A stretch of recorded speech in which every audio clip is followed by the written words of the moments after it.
Good day and welcome again on the Civic Engagement platform for Transformed Futures in Eswatini. This week we are engaging on the topic GBV or gender-based violence in the time of COVID-19 lockdown. In this program we have Ms. Nonhlanhla Dlamini, who is the Executive Director of SWAGAA, Swaziland Action Group Against Abuse, and we've got Ms. Vimbai Kapurura, who is the Executive Director and Founder of Women Unlimited. Welcome, ladies. We are to talk about this topic, gender-based violence during this lockdown period. There is a say on social media and everywhere that people are saying GBV is on the rise. Is that really a reality, and what is driving gender-based violence during this time? I would say this is a reality.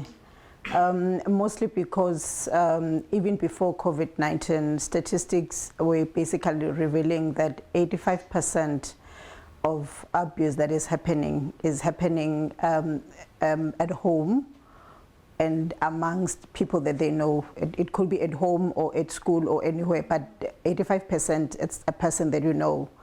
And now, considering that people are staying at home with people that they know, definitely abuse is likely to happen, and it is happening. Over and above that, we have realized that there's so much stress that has actually been caused by the lockdown, to an extent that even a person who would normally not be abusive would actually turn out to be abusive. Would you like to add, Ms. Thank you, Nonhlanhla. It is true, there are quite a number of triggers that are actually bringing a rise to gender-based violence. And these include economic insecurity, poverty-related stress, and coping strategies that households are actually taking at the moment, and the disproportionate burden of care, issues to do with unemployment, issues to do with insecurity over things like salaries and wages. And these are actually bringing more tension to communities, to people, to households, and thereby bringing a rise to gender-based violence. Thank you, ladies. Are you receiving any cases at this current moment, and what is the trend? Are you unearthing any trend on these cases that are being reported on GBV? We definitely are reporting cases during this time, and I should say that for us as an organization, when the first lockdown was announced on the 27th of March 2020, we knew we were not going to close our office completely, so we've never had a complete shutdown. We had some other departments working from home, but the people who are working on case management didn't close. The only difference we did was that we would open from 8 to 1 instead of 8 to 5. And we have been seeing cases coming in, people have been reporting, and we know some are not able to come because of the restrictions in traveling. But even then, we're still seeing cases, and for that reason, we actually working with MTN to make sure that our current toll-free line could also be accessed through mobile phones, because the ones that we have, it can only be accessed through a landline. And we want to believe that once it's up and running, we're actually going to see more cases being reported, because then people would have a way of reporting without even have to come here. We've also had to do a lot of house calls this time around, more than we've done before, because we have some neighbors who call to say there's a problem here. We have some concerned citizens who call to say there's a problem here. We also have some individual people who would call us and say they are having a problem. So we then need to have our case managers actually doing home calls. The rise is there.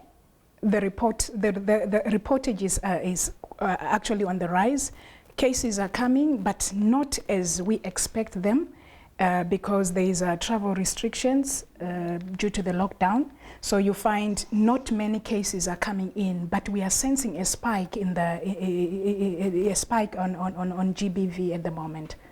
How has both the organization responded to this during this time? I know that there are some, as you've said, there are some challenges for the, maybe, should I say, the survivors in terms of accessing you, but what have you done in terms of reaching out? I know SWAGAA has mentioned that they do active case finding. They go to the vicinities and neighborhoods. And what has your organization, Women and... Okay, for us, we are actually offering psychosocial support through counseling sessions in our premises. And due to the lockdown, of course, not a lot of people are able to come, and the service is unable to be provided due to these travel restrictions. The only cases that we have been able to respond to are in the communities where we are providing education and awareness on COVID-19 at the moment. So those immediate cases that are coming in, we then provide them with psychosocial support, and we also have a component where we actually refer for law enforcement on cases that need to be processed through the law. And we also have an online service where we are accepting cases that come through our Facebook page, and we also have a WhatsApp platform where cases are being reported. We've heard about how this is a challenge, but one would want to probably know, and even for the listener as well, what could be the coping mechanisms during this time, since you've said that it's caused by, we spend most of the time with the people that we spent last time with in this during this lockdown.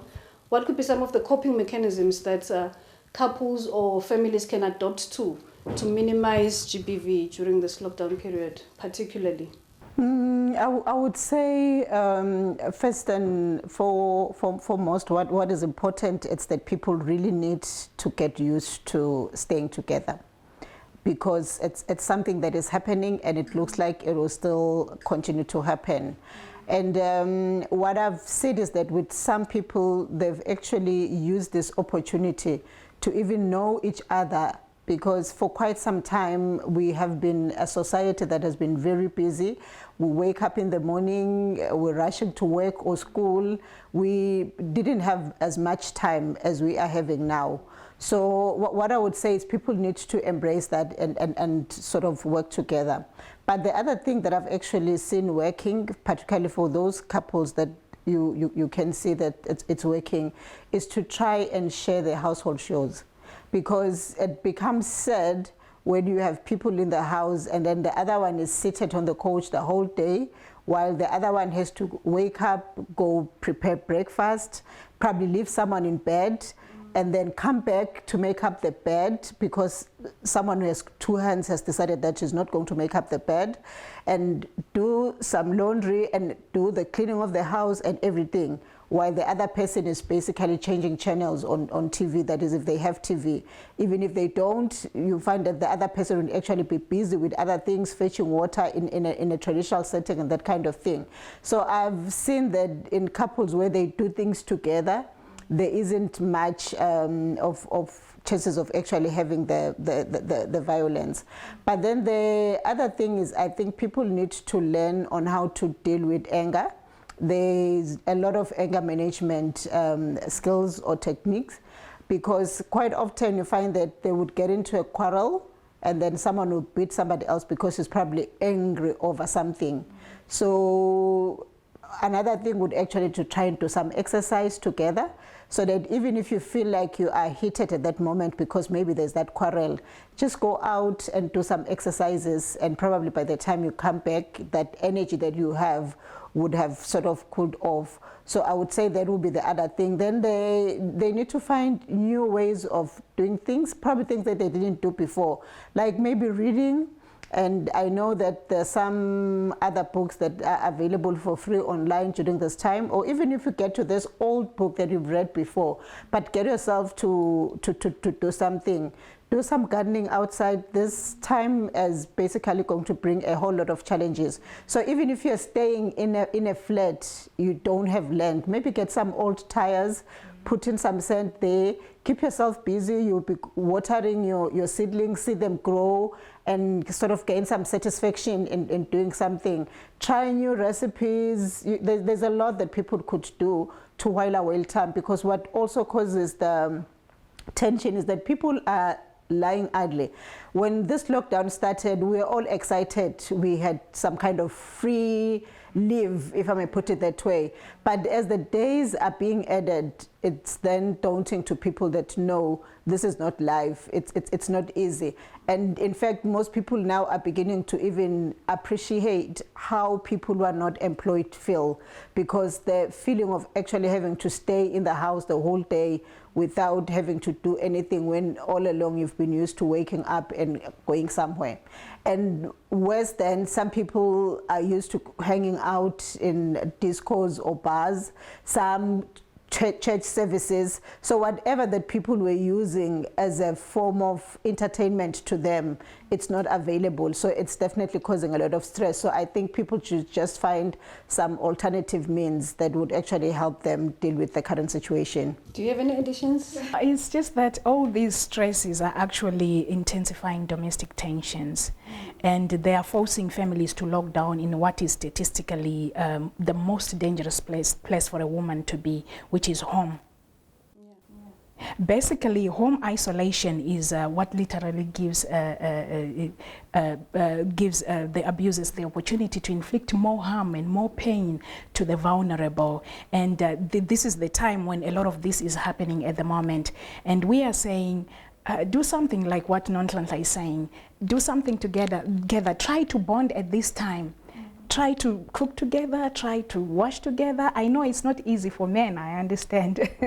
But we're trying to encourage that this can help people who are living together to bond together and not to quarrel every time, because you find there's a lot of displaced aggressions that are happening in the households because of the stress that is arising, the stresses that are rising during this lockdown.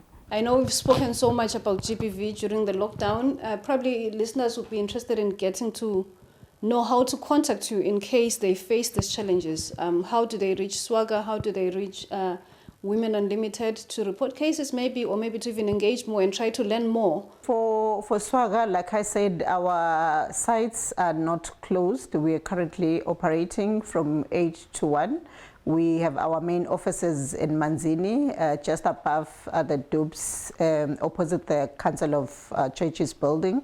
The street behind the George Hotel, that's where we're situated. And then in Mbabane, we're at the government hospital at the new wing, outpatient department. And then we also have a site at Smunye, at the RSCC company, where we're also situated. And then another one at the government hospital in Hlatikulu for those who are in Shiselweni. But for those who are unable to access us, we have our toll-free line, which is 951. We are hoping that before the end of the week, we would actually be having it through our mobile phones. In fact, it was supposed to start last week, but they had some technical problems, and then they're working around the clock to make sure that it's working. So we're hoping that probably this week people will be able to do that. But then they can also send us a free SMS on 8500, 8500. You are able to send a free SMS, and then we have people who are always on standby, and then they would follow up on the cases again. You also don't need to pay. But they can also follow us on our social media pages, because we have tried to intensify our social media pages, and they're actually very active, our Facebook page, Twitter, and Instagram. So they could also log into, for those who have and sort of have interaction with us.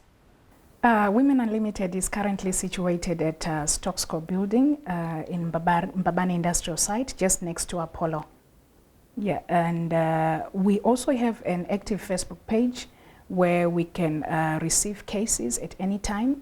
You can just send a message, and we also have a WhatsApp platform. You can send your messages, your cases to 7628-6709 for any cases. Well, thank you very much, ladies, and thank you, listener, for being with us this week. We'll catch you again in the following week.